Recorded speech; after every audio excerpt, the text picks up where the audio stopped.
Now to a couple of plasticine characters who started out as a student project called A Grand Day Out and ended up as Oscar winners. What else is left to do but appear in their own video game? There in a jiffy.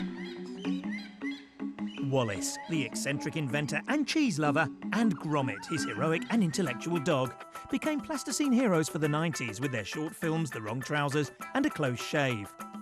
Both won Oscars for Best Animations. Oh, free nuts, lad.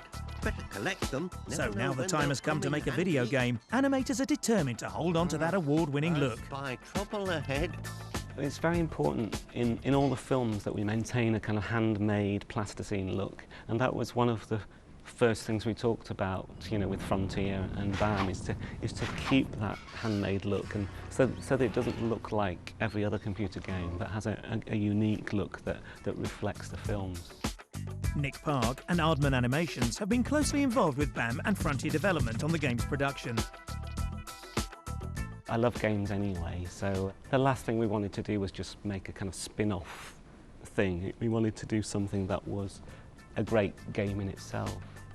The team have come up with an action-adventure game for Wallace and Gromit, which introduces new characters and brings back a feathery villain from the short films. Feathers the penguin, after the end of The Wrong Trousers, he was left in the zoo. The idea with this is, a year or so on, he's now Mr. Big in the zoo. Much like, if you think of the film The Italian Job, operating a criminal empire from inside the zoo. Feathers McGraw! It's all about rescuing an animal that Wallace and Gromit have adopted, called Archie the polar bear.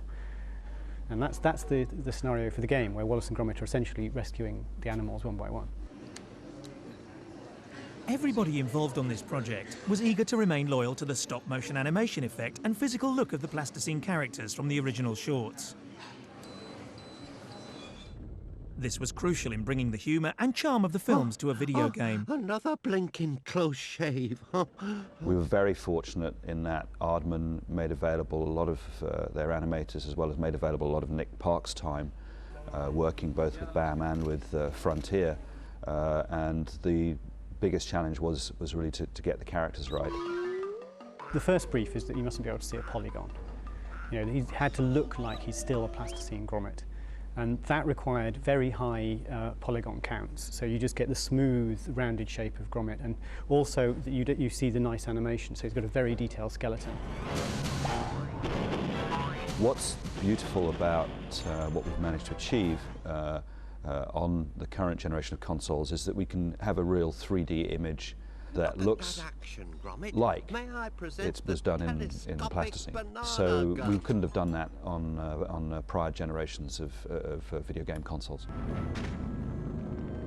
As with the original animations, there is a great emphasis on lighting effects, which contribute to the atmosphere and drama of the Wallace and Gromit world. I was amazed when I first saw a real Aardman set, is the sheer number of lights that were set up. You know, some spots, some area lights, all with these diffusers on them. Really impressive, and I thought, all right, we've got our work cut out mimicking that. This look and feel of the game is all geared to capturing the quirkiness and eccentric humour of Wallace and Gromit. Not the easiest of characteristics to transpose to a game format. Emotion or indeed humour is one of the hardest things to capture. I wonder who does their windows. I'm delighted with the game because people that play it do laugh out loud. All clear on the down line. I think some of the puzzles you have to solve have humour. Also, there are some pastiche elements in the game that reference fairly major video games in the past. That will also cause a chuckle amongst perhaps more hardcore gamers. See? So Nick Park and his team hope the success of his films bodes well for the video game. And with a Wallace and Gromit feature film in development, this odd couple have a busy future. Nice going, Gromit.